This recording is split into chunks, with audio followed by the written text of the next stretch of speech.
Once upon a time, I encountered an unusual comic in Nintendo Power. In it, some random kid captured a large bug inside of a tiny orb. Intrigued, I quickly thumbed through it and found details about a game I'd never heard of before. A game in which players traveled across the land, searching far and wide. Ever since then, I've been hooked. I've played the games, bought the merch, and watched the movies. Heck, among my first online purchases were fan-subbed tapes of the first 4 films and the banned TV episodes. Thank you, Rebu-chan. So of course, the enormity of Pokémon Sword and Shield's release isn't lost on me. After over 20 years of confinement on portable systems, these are the first mainline Pokémon games to appear on a home console ever, and as such, expectations are sky high. Or should I say they were sky high? Many fans immediately forgot about previews of new Pokémon and features after the announcement that Sword and Shield wouldn't permit the transfer of every existing Pokémon. Withering negativity sapped the hype out of subsequent updates. Updates which suddenly didn't seem nearly as frequent as those leading up to 2016's Pokémon Sun and Moon. Developer Game Freak tried to explain and apologize, and more positive fans assembled on Twitter in support of the series, but the damage was done.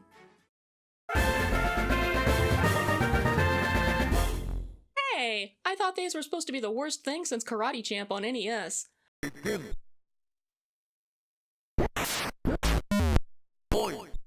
I haven't been this deceived by the internet since I got this Deoxys figure on eBay. Why must you turn my office into a house of lies? So, what's going on here? To find out, I'm going to set aside 2 decades of precedence and the accumulated expectations of millions of fans so I may evaluate exactly what Pokémon Sword and Shield have to offer.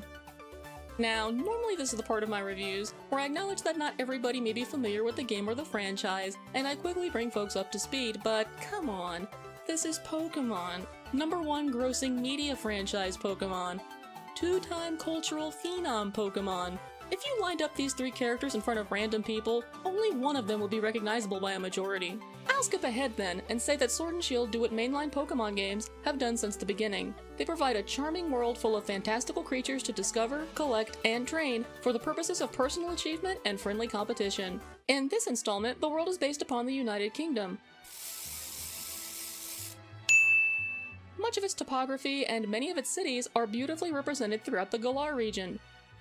British slang and dialects are also peppered throughout, though the lack of voice acting restricts their contributions to the setting. Still, this close identification with real-world places helps sell the other major influence on Galar's presentation: football culture.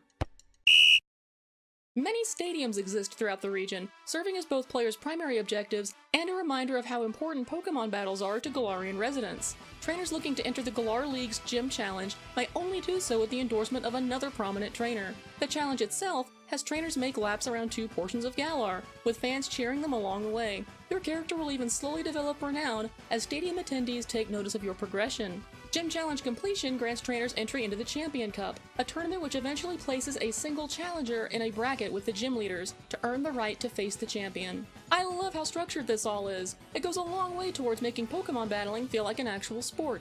Gym leaders feel like a big deal too. Besides being featured on collectible cards, gym leaders are guaranteed entry in the Champion Cup finals bracket. The Gym Challenge, then, is a means by which amateur trainers can enter professional Pokémon battling. Those who can't beat or even reach the champ could perhaps get scouted by gyms, or even become a gym leader themselves. Then there are the stadium battles. Walking onto the pitch to meet a roaring crowd and flashing jumbotrons puts you in the moment and butterfree in your stomach. Again, the lack of voice acting diminishes this somewhat, but that's easy to forget when you back a gym leader into a corner. The music changes, the tempo dips, and the wild crowd eagerly welcomes what makes battling in Galar so unique.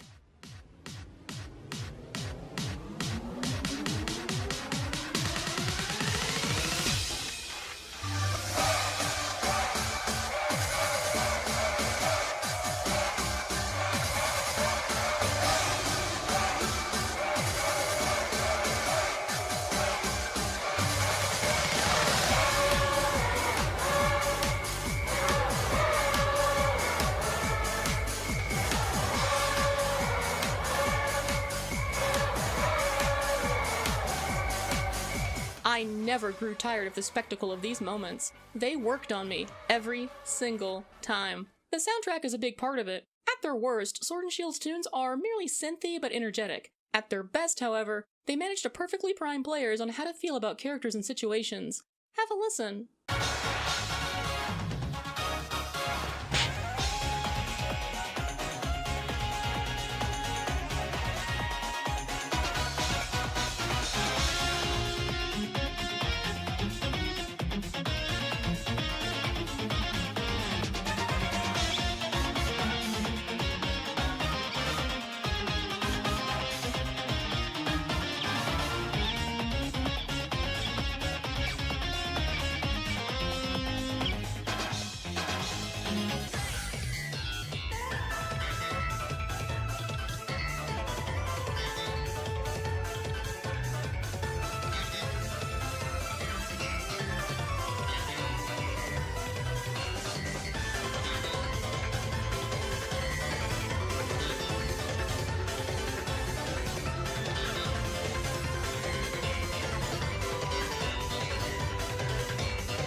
cool backdrop and sports stylings, Sword and Shield sadly fumble every opportunity to tell interesting stories. Your character gains 3 rivals on their journey, and they usually only ever get right up to the edge of exploring the toll of sports competition, the self-doubt that comes with defeat, the danger of doing anything to get ahead, and the pressure of representing one's hometown manifest during these characters' arcs. None of these ideas are explored for long, however, before you must move on to the next objective. Meanwhile, the threat of a major disaster looms throughout, and its inclusion strikes me as at odds with every other part of Sword and Shield's sports story setup. Heck, it even manages to be at odds with itself. Sometimes you're helping a professor's assistant research a Galarian myth. Other times, characters are straight up shooing you away from scenes and conversations involving the myth becoming real. This is even stranger in the context of the additional minor theme of entrusting the future to the next generation. A post-game sequence attempts to tie off a few story threads, but it sticks out as too little too late. Of course, the bulk of the Sword and Shield experience has nothing to do with the tolls of competition or the roles of adults and children in society. Much of players' time will be spent in Pokémon battles, and the move to HD has been kind. Soft shading, bright colors, and thin outlines make every model pop just right. The number of animations for each Pokémon may be limited, but they nonetheless succeed in getting across each creature's unique charm. This is especially true of those for certain signature moves. Battle effects, however, are the weakest part of the presentation. They often consist of very simple manipulations of images, patterns, or models, while more complicated effects like fire and electricity are just serviceable. Battles are as difficult as you want them to be. New players can always lean on experience points from wild Pokémon battles and stockpiles of items to power through.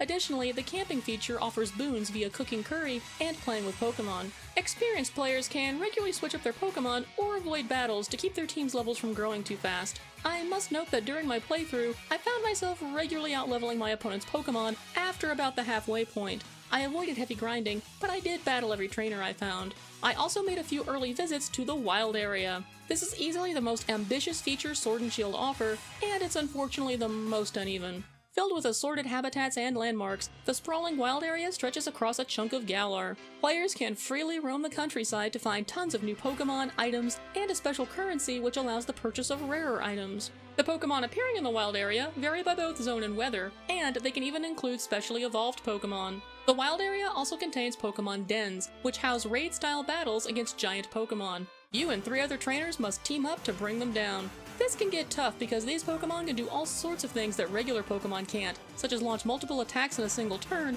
or project strong barriers. Pokémon on your team will automatically recover from fainting after a turn, but the fight will end after 4 knockouts or 10 turns. Thankfully, the rewards are definitely worth the trouble. Pokémon caught from max raid battles tend to have better stats, rarer moves, and different abilities than normal. Success also grants great loot, regardless of whether or not the Pokémon is captured. But wait, that's not all. The wild area and max raid battles can be enjoyed with friends and strangers alike online, and it doesn't work well.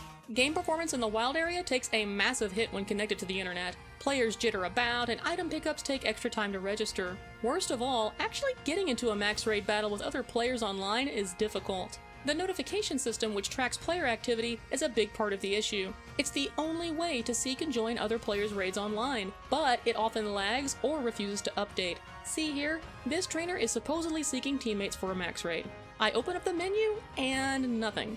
This trainer does not show up at all. Additionally, the game disincentivizes joining others' raids by giving reduced capture rates to non-host players, an especially punishing penalty considering that players only get 1 chance to capture a Pokémon each raid.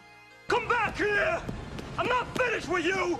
Given this, I imagine many players opt to go it alone. These issues are easily the worst part of Sword and Shield. The wild area and max raid battles are pushed hard, but they're kinda broken online. At the very least, they can still be enjoyed offline with nearby Switch owners. That's definitely preferable to going it alone with the filler trainers the game gives you. A Pikachu, a Togepi, and a Clefairy? Are you kidding me? There's a review philosophy I heard once that I rather like. Review the thing you got, not the thing you wanted. Much of the negativity which preceded Sword and Shield's release stemmed from expectations people had for the games rather than understandings of what they would offer. As a longtime Pokémon fan, I get this. Expectations are strong for a franchise this old, and Pokémon sequels have always tended towards iteration over innovation. More Pokémon, more moves, more modes, etc. Still, I prefer to review things as they are instead of holding them to a standard for what I want them to be. So, with that in mind, I would like to conclude with this. Pokémon Sword and Shield contain 400 Pokémon, of which 81 are new and 13 are special variants, A 25+ hour campaign with pleasant scenery and some exciting moments. An exceptional soundtrack, and an awkward glimpse at what an official Pokemon MMO could be. They also have a tap-dancing Mr. Mime, a dragon in a pie, and air-guitaring punk lizards. Whether or not any of this sounds worthwhile or not is up to you. As for me, I'm gonna go play fetch with a puppy that has a heart on its butt.